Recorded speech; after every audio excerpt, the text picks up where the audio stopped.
तो अभी चारों तरफ धुरंधर की बात हो रही है। धुरंधर द रिवेंज रिलीज हो गई है और हाउसफुल चल रही है। काफी अच्छा कलेक्शन है इसका। फिल्म लोगों को पसंद भी आ रही है, काफी एंटरटेनिंग है, लेकिन कई लोग इसे प्रोपागेंडा भी कह रहे हैं और बहुत सारे मिक्स रिएक्शंस हैं।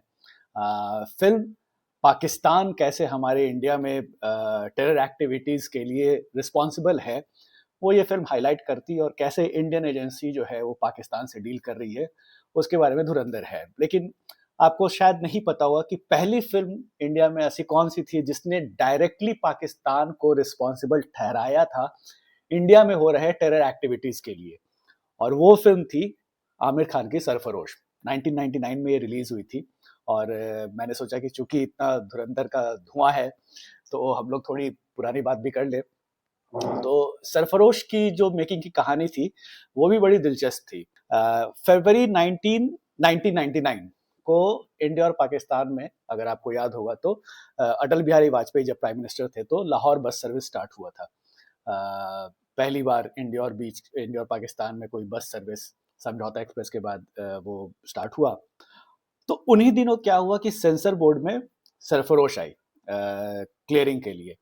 और जब सेंसर बोर्ड के जो मेंबर है उन्होंने ये फिल्म देखी तो जॉन मैथ्यू को बोला कि देखिए इस फिल्म को हम पास नहीं कर पाएंगे, आपको बहुत सारे कट्स लगाने होंगे, क्योंकि ऐसे टाइम में जब वाजपेयी जी जो हैं वो अमन की आशा और पाकिस्तान से रिश्ते सुधारने की बात कर रहे हैं, और हम दोस्ताना एक नई शुरुआत करने जा रहे हैं पाकिस्तान के साथ, उस समय आप एक ऐसी फिल्म लेकर के आए हैं सेंसर बोर्ड में जो कि डायरेक्टली पाकिस्तान को ब्लेम कर रही है टेरर अटैक्स के लिए, और आप एक तरह से उसे दुश्मन मुल्क बता रहे हो, तो ये हमारे लिए पास करना बड़ा मुश्किल हो जाएगा।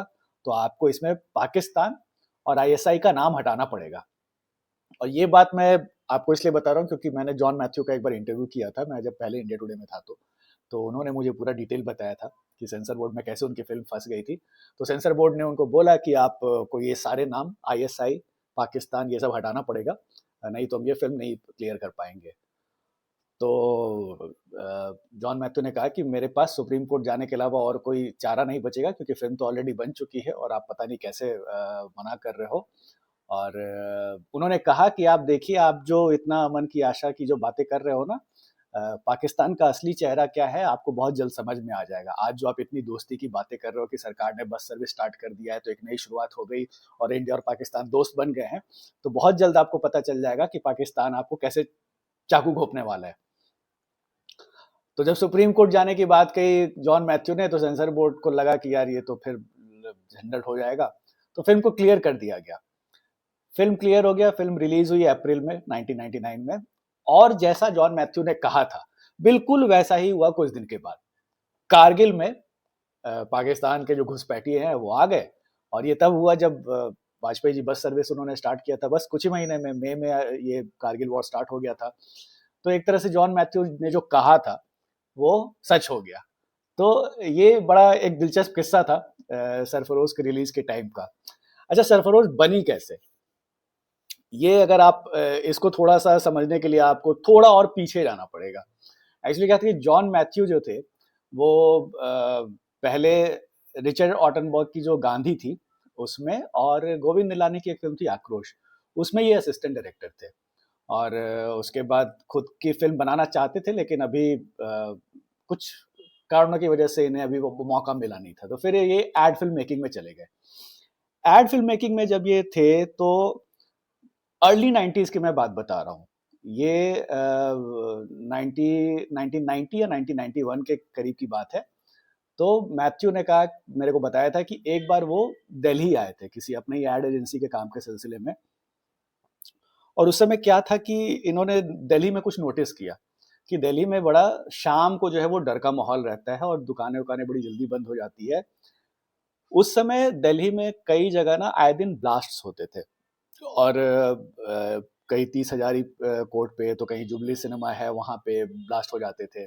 लेकिन कैजुअलिटीज बहुत ज़्यादा नहीं होते थे और इंजरीज तक ही ये बात सीमित रह जाती थी। तो ये सारे इंसिडेंट्स जो थे वो नेशनल लेवल हेडलाइन नहीं बनते थे और दूसरे शहरों में इन इंसिडेंट्स के बारे में खबर भी नहीं आती थी। लेकिन दिल्ली के लोग जानते थे। अगर आप गूगल करोगे तो थोड़ा आपको पता चल जाएगा कि अर्ली 90s में, लेट लेट 80s और अर्ली 90s में दिल्ली में क्या माहौल था। तो उसमें कुछ ब्लास्ट वास्ट होते रहते थे। और कई सारी फिल्म, जैसे अगर आपको याद होगा ना, तो उस वक्त दूरदर्शन पे भी बहुत सारे मैसेजेस आते थे कि किसी लावारिस वस्तुओं को ना छुए, उसमें बम हो सकता है। अगर आप थोड़ा पीछे जाओगे, जैसे मिस्टर इंडिया में वो प्यारी सी जो लड़की है, अंजलि या क्या नाम था उसका, वो जो मर जाती है, टीना, सॉरी, टीना जो मरती है, वो भी देखिए बॉम्ब ब्लास्ट से ही मरती है। तो उस समय ऐसे मुझे भी याद है, दूरदर्शन पे बड़े सारे ऐसे एड्स आते थे कि सावधान रहिए, किसी वैसे वस्तुओं को मत छुइए, बॉम्ब हो सकता है। तो ये सारी चीजें दिल्ली में होती थी। तो जॉन को लगा कि यार ये ऐसी चीजें नेशनल कैपिटल में हो रही है, तो इसके बारे में तो बात करना चाहिए, या इसे लोगों तक पहुंचाना चाहिए कि हमारे देश की राजधानी में भी लोग सुरक्षित नहीं है, लोग शाम को इतनी जल्दी घरों में बंद हो जा रहे हैं। तो जॉन जब दिल्ली से वापस मुंबई आए, तो उस वक्त आमिर खान नए नए स्टार बने ही थे, उनकी कयामत से कयामत तक, दिल और जो जीता वही सिकंदर सब हिट हो गई थी। तो उन्होंने आमिर खान से कहा कि मुलाकात हुई उनकी, और कहा कि मैं आपको एक कहानी सुनाना चाहता हूँ। तो आमिर थोड़े बिजी थे उस वक्त, तो उन्होंने कहा कि आप जल्दी से आधे घंटे मुझे कहानी सुना दीजिए। तो जॉन ने जो भी कहानी डेवलप की थी इसके अराउंड, जो भी थोड़ा बहुत रिसर्च किया था कि आखिर ये जो ब्लास्ट हो रहे थे दिल्ली में, उसके पीछे कौन है, उन्होंने उस समय बहुत न्यूज़पेपर आर्टिकल्स वगैरह पढ़े, तो उनको पता चला कि ये जितने भी ब्लास्ट हो रहे हैं उसके लिंक्स जो हैं वो पाकिस्तान से जुड़े हुए हैं। तो उन्होंने एक स्टोरी डेवलप किया था और आमिर खान से कहा कि आपको मैं स्टोरी सुनाना चाहता हूँ। आमिर ने कहा कि आधे घंटे में सुना दीजिए। तो जॉन ने कहा कि नहीं, मैं आधे घंटे में नहीं सुना सकता हूँ, सब्जेक्ट बहुत सीरियस है। तो जिस दिन आपके पास 3 घंटा होगा, उस दिन आप मुझे बताइएगा। तो आमिर ने कहा अच्छा ठीक है। ये तो आमिर थोड़ा कन्विंस तो हो ही गए थे कि इनके इनकी बातों में जो कन्विक्शन था, और सब्जेक्ट थोड़ा सेंसिटिव था। तो बात हो गई कि चलिए ठीक है, मिलेंगे किसी दिन आराम से। उसी बीच क्या हुआ, 1993 में बॉम्बे ब्लास्ट हो गया, 12 मार्च 1993 को, जिसमें 250 लोग की मौत हो गई थी। तो जॉन को लगा कि भाई ये सही समय है, अभी आमिर से फिर से मिलते हैं और सब्जेक्ट को आगे बढ़ाने की कोशिश करते हैं। तो उनकी मीटिंग हुई आमिर खान से। आमिर खान ने बोला हाँ, कहानी मुझे बहुत पसंद है और इस पे जल्द से जल्द काम स्टार्ट किया जाए। लेकिन चूंकि उस वक्त आमिर और भी बहुत सारे प्रोजेक्ट में बिजी थे, तो फिल्म स्टार्ट होने में थोड़ा लेट हो गया। तो 1995 में ये फिल्म बनना स्टार्ट हुई, और इसे बनते बनते लग गए करीब 3 साल, क्योंकि 1999 में ये रिलीज हुई थी। अब अच्छा, इस फिल्म का एक खास बात क्या थी कि फिल्म जो जॉन मैथ्यू थे वो चाहते थे कि एलिमेंट्स इसके सारे रियलिस्टिक लगे, बिल्कुल भी ये कोई नॉर्मल मसाला फिल्मों की तरह ना लगे। और जो हमारा कैरेक्टर है एसीपी राठौर, आईएएस ऑफिसर है, और वो जो उस जमाने में जो इंस्पेक्टर्स जो बनते थे फिल्मों में, अक्षय कुमार, सुनील शेट्टी, बड़े बड़े बाल के साथ, मिथुन चक्रवर्ती, तो वो बिल्कुल नहीं, वैसा नहीं बनाना चाहते थे, मसाला बॉलीवुड फिल्म नहीं बनाना चाहते थे जॉन। और उसमें रियलिज्म काफी हद तक ज्यादा रहना चाहिए था, ये उनका पहला मेन ऑब्जेक्टिव था। तो इसे बनाने में इसलिए काफी मेहनत लगी, और टाइम भी लग गया 3 साल। आमिर खान उस वक्त ऑलरेडी बाजी कर रहे थे, 95 की बात है। तो उसमें ऑलरेडी उन्होंने एक कॉप का रोल प्ले किया था, और काफी कन्विक्शन के साथ। फिल्म वो फ्लॉप हो गई थी, लेकिन वो फिल्म में आमिर खान का परफॉर्मेंस बड़ा अच्छा था। और फिल्म में जो मेन विलेन थे वो थे मुकेश ऋषि, और दोनों का काम बड़ा अच्छा था। फिल्म तो खैर नहीं चली, लेकिन तो जॉन ने आमिर को तो कास्ट किया ही, मुकेश ऋषि को भी कास्ट कर लिया। और उनको, चूंकि मुकेश ऋषि उस वक्त बाजी के अलावा वो थोड़े फेमस भी हो गए थे, उस वक्त कई विलेनियस रोल वो करते थे, क्योंकि पर्सनालिटी उनकी जैसी थी ना, वो खूंखार विलन लगते थे। उनका सबसे जो पहला परफॉर्मेंस था, जिसके वजह से वो स्टार बने थे, वो थी गर्दिश, प्रियदर्शन की फिल्म थी, जिसमें जैकी श्रॉफ और अमरीश पुरी थे। और उसके बाद उसमें बिल्ला का रोल किया था, और उसके बाद फिर ये बाजी में। तो जॉन मैथ्यू को लगा कि यार इसका पर्सनालिटी बड़ा अच्छा है, क्योंकि जो अगर आप देखोगे तो असली जो पुलिस वाले होते हैं, पुलिस इंस्पेक्टर लोग, उनकी कद काटी जो होती है वो बड़ी लंबे चौड़े से होते हैं। तो उन्होंने इसलिए मुकेश ऋषि को लिया। हालांकि जो इंस्पेक्टर सलीम का कैरेक्टर था, वो पहले मुकेश ऋषि के लिए नहीं लिखा गया था। ये कैरेक्टर पहले जॉन ने सोचा था कि ये मैं नसीरुद्दीन शाह से करवाऊंगा, लेकिन नसीरुद्दीन शाह को इंस्पेक्टर का रोल करना नहीं था। उनको पता नहीं, वो लगा कि यार ये कितने इंस्पेक्टर के रोल जो है वो उस वक्त बॉलीवुड में सारे हीरो कर रहे हैं, तो मुझे नहीं करना ये रोल, मुझे कोई और अच्छा इंटरेस्टिंग कैरेक्टर दो। तो चूंकि नसीर ने छोड़ दिया था इंस्पेक्टर सलीम का रोल, तो और चूंकि वो, जैसा मैंने बोला कि वो रियलिस्टिक फिल्म बनाना चाहते थे कि बिल्कुल भी थोड़ा सा भी मिलावट ना हो, और मुकेश ऋषि का जो कट काठी है तो बिल्कुल वैसा ही था, असली इंस्पेक्टर की तरह, तो उनको वो रोल दे दिया गया और उन्होंने अपने लाइफ का बेस्ट परफॉर्मेंस मुकेश ऋषि ने सरफरोश में दिया। अब जो इसमें जो मेन विलन है सरफरोश, गुलफाम हसन, वो ऑफर किया गया नसीरुद्दीन शाह को। और जब मैंने जॉन से पूछा था कि आपने ये कैरेक्टर कॉन्सेप्चुलाइज कैसे किया कि भाई गुलफाम हसन एक गजल सिंगर, टेररिस्ट, तो तो जॉन ने बताया कि एक्चुअली क्या था कि उस वक्त जो गजल सिंगर या स्पोर्ट्समैन जो हमारे पाकिस्तान से बहुत आते रहते थे यहाँ पे, और उन्हें फ्री एक्सेस था कहीं भी जाने का, उनके मूवमेंट पे बहुत ज्यादा रोक नहीं थी। तो उन्होंने सोचा कि यार जो पाकिस्तान का जो रियल फेस है, जैसे जैसा मैंने बताया कि अमन की आशा की बात होती है और भाईचारे की बात करते हैं वो, लेकिन वो पीठ में छुरा घोंपते हैं। तो वो जो एक तरीके का सब्जेक्ट या कह ले ये जो कैरेक्टरिस्टिक है पाकिस्तान का, वो पाकिस्तान का असली चेहरा किसी आदमी के रूप में अगर मैं प्रेजेंट करूं, जो कि चेहरे से बड़ा मुस्काता हुआ है और भाईचारे से मिलेगा लेकिन पीठ में आपके छुरा घोंपने के लिए तैयार है, तो मैंने सोचा कि क्यों ना मैं किसी गजल सिंगर, क्योंकि उस वक्त गुलाम अली वगैरह के बड़े कॉन्सर्ट्स होते थे इंडिया में, और गुलाम अली को तो हम लोग यहाँ पे फिल्मों में भी गवाते थे। तो उन्होंने सोचा कि अगर ये इस एंगल से मैं करूं कि पाकिस्तान का असली चेहरा तो यही है कि मुंह पे स्माइल और पीठ में छुरा घोंपने की जो आदत है, तो उन्होंने इस तरह से गुलफाम हसन के कैरेक्टर को लिखा। और नसीरुद्दीन शाह इस कैरेक्टर से काफी प्रभावित हुए थे।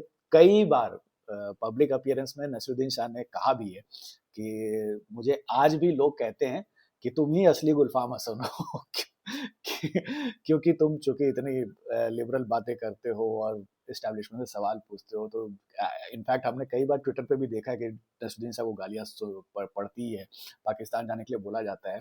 तो एक तरह से मतलब वो नसीरुद्दीन शाह कहा जाता है कि नसीरुद्दीन शाह ही असली गुलफाम हसन है। ये नसीरुद्दीन शाह ने कई बार पब्लिक अपीयरेंस में कहा है। तो इस तरह से गुलफाम हसन के कैरेक्टर को डेवलप किया गया। अच्छा, बाकी छोटे छोटे जो कैरेक्टर्स थे वो भी बड़े अच्छे थे। और इसमें एक और बात है कि जो टेरर नेक्सस है जो पूरा दिखाया गया कि इंडिया में पाकिस्तान का जो पाकिस्तान ने कैसे एक नेटवर्क बना रखा है और पाकिस्तान से भेजे हुए पैसे, हथियार कहाँ कहाँ किन किन कामों में इस्तेमाल होते हैं। अगर आप अभी धुरंधर भी देखोगे तो उसमें जो मेजर इकबाल हैं इलियासी, उनका जो बाप है, वो कहते हुए दिख भी रहा है कि इतने पैसे खर्च किए यूनिवर्सिटी में और कहाँ कहाँ पॉलिटिकल पार्टीज में और नक्सलियों को सब जगह पैसे दिए, लेकिन क्या ही फायदा हुआ। तो बेसिकली जो पाकिस्तान का जो पूरा जो फंडिंग जो आता भी था वो कैसे कैसे यूज होता था। अगर आप देखो तो चंदन तस्कर जो वीरप्पन से इंस्पायर्ड कैरेक्टर था वीरन का, तो और वीरप्पन को भी जो आर्म्स आते थे वो तो इन्हीं रूट्स से आते थे।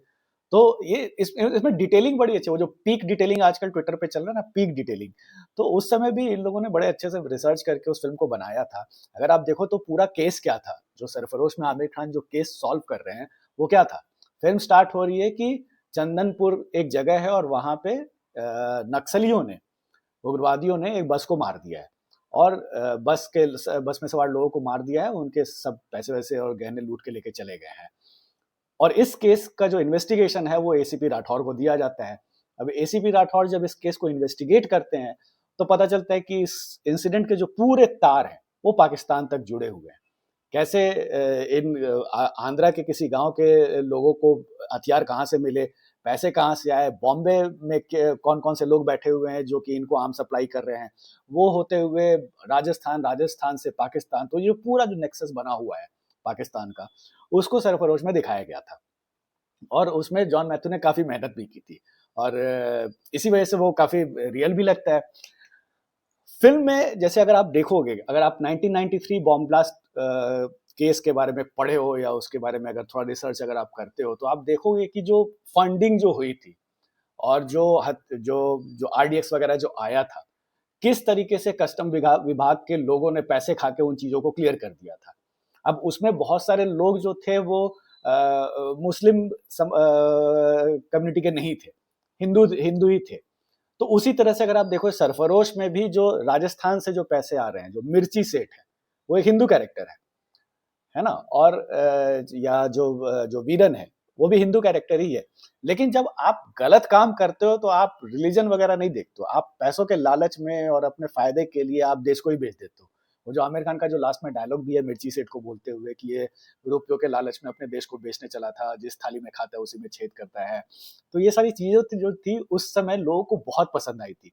और चूंकि जैसे ही फिल्म रिलीज हुई और उसी समय कारगिल वॉर हो गया, तो फिल्म का बज और जबरदस्त क्रिएट हो गया और लोग जा जा करके भीड़ में एकदम सरफरोश देख रहे थे, क्योंकि एकदम लग रहा था कि भाई असली चीज आ गई है। अच्छा, ये जो मैंने बताया कि इसमें एक और खास एलिमेंट है, जो इंस्पेक्टर सलीम का जो रोल है, अगर आप देखोगे तो इंस्पेक्टर सलीम के उनको उनकी ही डिपार्टमेंट, उनका ही जो डिपार्टमेंट है वो उनके रिलीजन की वजह से उनको हमेशा डाउट करता है।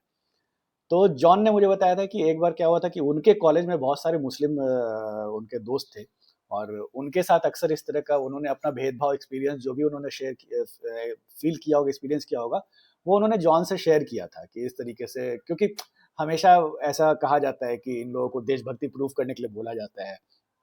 तो ये सारी चीजें होती थी। तो इस एस्पेक्ट को भी जॉन ने सोचा कि चूंकि मैं एक फिल्म बना रहा हूँ और जो कि एक पूरे पाकिस्तान के नेक्सस को एक्सपोज कर रहा है, तो मुझे इन सब्जेक्ट पे भी फोकस करना चाहिए कि इंडिया में जो मुसलमान है वो कुछ लोगों की वजह से जो पूरा जो कौम जो बदनाम हो जाता है, और कभी कई बार इनोसेंट लोग भी जो हैं वो कटघरे में खड़े हो जाते हैं।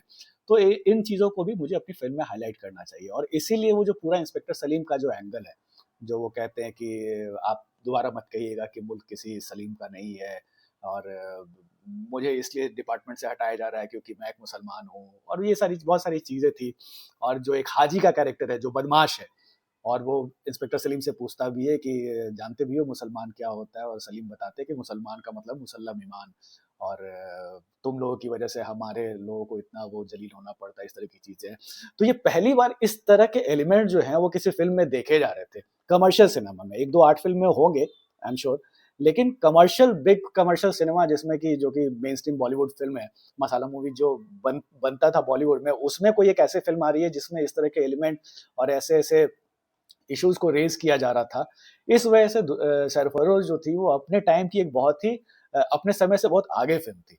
क्योंकि सरफरोश के टाइम पे कौन कौन सी फिल्में आई थी, वो आमिर खान की एक और फिल्म आई थी मन, मेला, और हेलो ब्रदर, और 99 की जितनी फिल्में अगर आप देखोगे तो अजीब अजीब सी फिल्में आ रही थी, तो उसमें सरफरोश बहुत स्टैंड आउट करती है। फिल्म में अगर आप देखोगे तो बड़े मजेदार डायलॉग्स हैं, मतलब जो गुलफाम हसन का ही जो कैरेक्टर है, विलन है, लेकिन कई कई बात जो वो कहता है, जैसे वो जो बकरी का वो कान वो उखाड़ देता है, उसके बाद एक बड़ा प्यारा सा सीन है, वो गुलफाम हसन हवेली में है, वो बस चल रहे हैं और बकरी से बात कर रहे हैं और कह रहे हैं कि बहुत साल पहले यहाँ एक बहुत बड़ी गलती हुई थी, सियासत के दलालों ने लकीरें खींच दी और दोनों तरफ के जाहिलों को ये हक मिल गया फैसला करने का कि कौन सा गधा तख्त पे बैठेगा।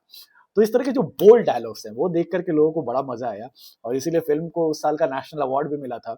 और फिल्म में और भी कई सारे, अगर आपको नहीं याद होगा तो नवाजुद्दीन सिद्दीकी जो आज के बहुत बड़े पॉपुलर एक्टर हैं, उन्होंने अपने करियर की शुरुआत सरफरोश से ही की थी। एक इंट्रोगेशन का सीन है जिसमें कि दो लड़के हैं और उसमें नवाजुद्दीन सिद्दीकी हैं, और इसलिए नवाजुद्दीन सिद्दीकी ने बहुत साल के बाद आमिर के साथ तलाश मूवी में काम किया था। तो नवाज ने बताया कि मैं सरफरोश में था, तो आमिर उन्हें पहचान नहीं पाए थे। हालांकि आमिर की प्रोडक्शन प्रोड्यूस की एक फिल्म थी पीपली लाइव, उसमें भी नवाजुद्दीन सिद्दीकी थे, उसमें बड़ा अच्छा काम किया था। छोटा सा रोल था लेकिन नवाजुद्दीन सिद्दीकी में, मतलब वो एक अच्छे एक्टर्स की निशानी यही होती है कि छोटे रोल में भी अपनी छाप छोड़ देते हैं। और फिल्म के अगर आपको याद तो फिल्म में एक और बहुत खूंखार विलेन जो वीरन वीरन था, गोविंद नामदेव, उनके साथ एक बार मैंने इंटरव्यू किया था, तो उन्होंने मुझे बताया, एक्चुअली मेरा उनसे सवाल था कि जो फिल्म का जो एंड था सरफरोश का, वो एक परफेक्ट सीक्वल देने का उस फिल्म में काबिलियत थी, तो इस फिल्म का आपने सीक्वल क्यों नहीं बनाया? क्योंकि अगर आप देखोगे तो फिल्म का जो एंड है उसमें आमिर खान से सोनाली बेंद्रे पूछती थी कि आप कहाँ जा रहे हो, और उन्हें तुरंत एक इन्फॉर्मेशन होता है कि वीरन कहीं पकड़ा गया या समथिंग।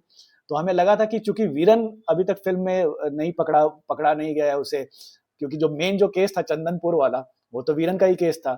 तो अब वीरन को कैसे एसीपी राठौर पकड़ेंगे, ये तो फिल्म ने दिखाया नहीं, तो हो सकता है नेक्स्ट पार्ट में देखने को मिले।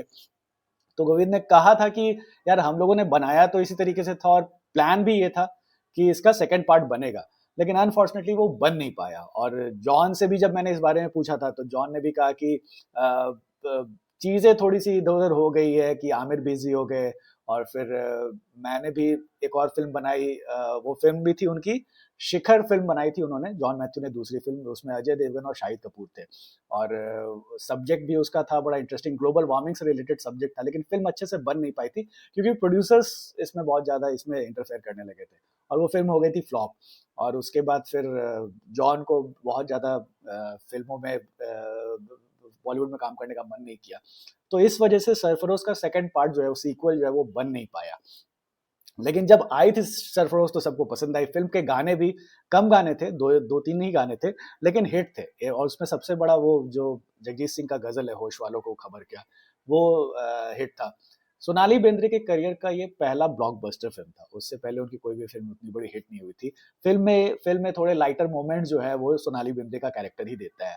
तो इस तरह से 1999 में ये, और जब उस साल एक तो आमिर खान जो है वो अवार्ड फंक्शंस वगैरह में जाते नहीं है, और उस साल ऐसा लगा भी था कि आमिर को उस साल अवार्ड मिलेगा बेस्ट एक्टर का, लेकिन अनफॉर्चुनेटली उस साल संजय दत्त की वास्तव आई थी, और वास्तव के लिए संजय दत्त को बेस्ट एक्टर का अवार्ड मिला फिल्म फेयर का। आमिर खान पीछे रह गए। लोगों को लगा था कि शायद हो सकता है क्रिटिक्स अवार्ड मिले, लेकिन क्रिटिक्स अवार्ड भी शूल के लिए मनोज वाजपेयी को मिल गया था। तो आमिर खान को अवार्ड नहीं मिला, लेकिन रिवॉर्ड खूब मिला। फिल्म लोगों को काफी पसंद आई, और 26 साल करीब हो गए हैं। और धुरंधर का जितना क्रेज है, उसमें अगर आपको और भी अगर कोई फिल्म देखने का मन है जो कि पाकिस्तान के एजेंडाज को एक्सपोज करती है, तो आप सरफरोश जरूर देखें। बहुत मजा आएगा आपको ये देख करके। इसमें एक से एक बढ़कर कैरेक्टर्स हैं। बाला ठाकुर, और हम लोग जब मुझे याद है स्कूल में हम लोग थे, तो अक्सर वो सीन हम लोग घर में भी वो रिक्रिएट करने की कोशिश करते हैं। बाला ठाकुर कहाँ है, कौन बाला ठाकुर, चटाक मुंबई में। तो इस तरह की चीजें थी। आप देखिए सरफरोश, बहुत मजा आएगा आपको। और अगर आपकी भी कुछ अच्छी यादें हैं सरफरोश से रिलेटेड, तो प्लीज कमेंट बॉक्स में बताइए। देखिए, एंजॉय कीजिए, मजा आएगा। Thanks for watching. Next week अगले वीडियो में फिर आएंगे कुछ नई स्टोरी के साथ।